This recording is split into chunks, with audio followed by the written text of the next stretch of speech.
Hello everyone, I really hope that you're well.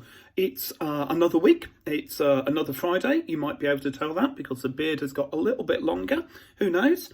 But we're in a different room today, and in one of, you can see my favourite running picture behind me. We're in my home today. My boys are downstairs, they're on Times Table rock stars, at least they were when I left them.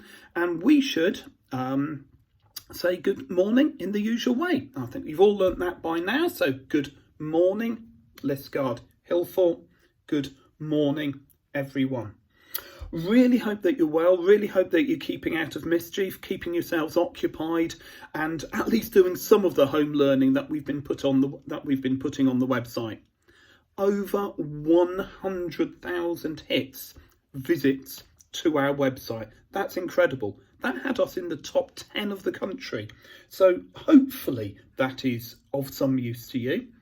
I've certainly found myself, if I wasn't busy last week, I certainly am this week, by my computer, lots of emailing, lots of work going on by teachers, by myself, and beginning to look towards the time when we can welcome you back. We're working hard, but school's not a school without children. So looking forward to seeing you soon. Now, in this assembly today, I can tell you another good thing, that if you are a little bit bored, or you just like to see your teachers, you've probably seen Mr. McGurr on the reading books, you might have seen myself on these videos, but you want to see your own teachers. So over this week, you will be seeing 30-second little clips of the teachers saying hello to camera like this. Hope you find that reassuring. Maybe not quite as funny as the video, the shotgun video, but hopefully you'll enjoy it all the same. And we had a little discussion today because we've been talking via computer. And one of the things we thought it might be quite fun to do, you don't have to, but one I know my boys have enjoyed this, is looking for the most bizarre or most bonkers Guinness World Record that they can achieve. And the one that I've got my pad of paper for today, is the most number of peas, frozen peas, transferred from one bowl to another with a pair of chopsticks in a minute. So you've got a minute to move as many peas as you can with a pair of chopsticks from one to the next. Now, if you don't have any chopsticks at home, then you can't do this challenge. But you can go on YouTube and find out lots of different challenges, I'm sure. Could be a little bit of fun for you. We could have some world champions. We've got champions anyway at Hillfort, but could have some Guinness World Record champions. Wouldn't that be good? So I'm talking to you at something of an angle here because I've got on my screen some information I wanted to share with you. So over the last couple of weeks, I've been talking to you about religions. 2 weeks ago, I talked about Christianity and Lent. Last week, we talked about Ramadan, the Muslim holy month, the fasting that's going on at the moment. And we talked a little bit, or I talked, about how they were really, really similar in many ways. And of course, you know, today is May Day. Today is the 1st of May, which means that summer has arrived. And down in the southwest, especially down in Cornwall, I'm not from Cornwall myself, I was born in Exeter, but it's a really big thing. So you think about Padstow, they have the Obioses, don't they? And in Helston, they've got the furry dance, the Flora dance. And I just wanted to read you this. Now, this is from 1881, a long time ago, nearly, what is it? It's 139 years ago, even older than me. And here's something I just wanted to read you. The 1st of May starts with uproar. As soon as the clock has told of midnight, so in the dead of night, a loud blast on tin trumpets announces the start of May. And this goes on. And at daybreak, all of the children and all of the people in the town, They go down to some of the trees, the sycamore trees, they cut a couple of branches off and they make kind of whistles with them.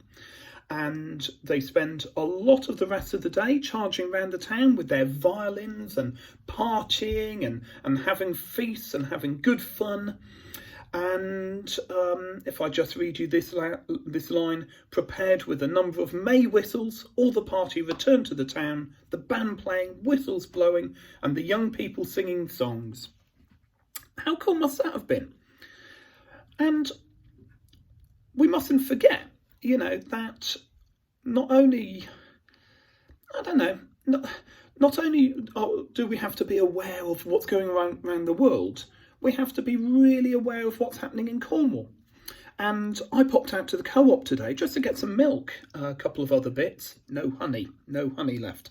Sad times in the Cook household. But I got the milk, and when I came out of the co-op, there was a lady dressed up in traditional May kind of outfit. And I think the photographer was taking a picture of her, maybe for the newspaper, and she was saying, I'm going to keep these traditions going.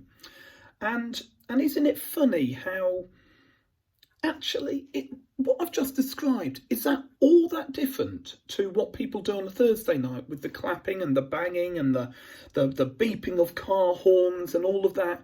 People kind of trying to make the most of their lives and the most of the situation. Maybe we're not that different, and whether it's religions, whether it's just looking back at people nearly 150 years ago, maybe really there's more that unites us than divides us. Might be worth thinking about. Anyway, talking of community, we have a school community. Well supported by the town council. I say again, thank you so much. I had a Dragon's Den opportunity, and the council have given us some money to keep providing the food boxes and to provide books and storytime magazines and that kind of thing. So huge thank you to the town council. And all of that allows things like this to happen. Maths resources, lots of shout outs from the teachers, great support. Anyway, Times Table Rockstars, here is the roll of honour for today.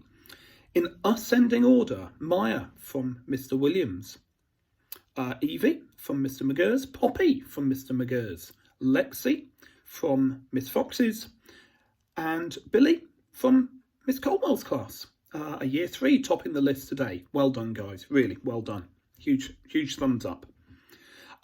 Also around maths, the school jam. This is really lower down the school. It's Joshua, Maddie, Kiki, Spencer, and one name I can't quite read. I might have to announce that next week. Can't read my own writing. Never mind. Let's move on. And we have some shout-outs. We have all the shout-outs from the teachers. Miss Pomeroy starts us off because she's been very naughty and has identified 3 people who stood out. Kaylee, Thomas and Eve, well done you guys. Absolutely well done. I've seen some work from Zach this week, so it's no surprise that he's got himself a shout out there. Well done, Zach. Miss Early has gone for Charlie. Well done, Charlie. Good boy. Mr. Last, year 1, Noah. Noah has come top this week, and this is all for sending work in. Mrs. Wood has gone for 2, 1 boy, Max, and 1 girl, Evelyn. Well done, guys. Merrin, Miss Colwell felt moved to put you at the top of her list this week. Well done. Mrs. Best has gone for Annabelle. Mr. McGurr has gone for Elliot.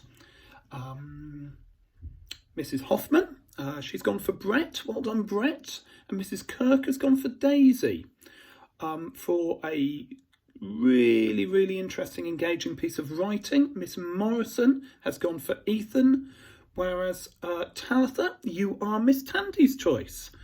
Will has come top of the heap for Mr. Larkin's class, and Mr. Williams has gone for junior. Okay, so I can't give you the normal applause or the normal certificate, so you'll just have to cope with one of those. A big thumbs up, a big high 10, and a big well done. Right, this video's made it up to 10 minutes, so that's probably enough. But look after yourselves, folks. Keep going on the home learning, do as much as you can, but also get out there, get some fresh air, make certain you get your exercise every day, maybe a family walk, a family meal. Do what your mums and dads are asking you to do, your grandparents, your carers. And one way or the other, I will see you in a week. Look after yourselves. Bye now.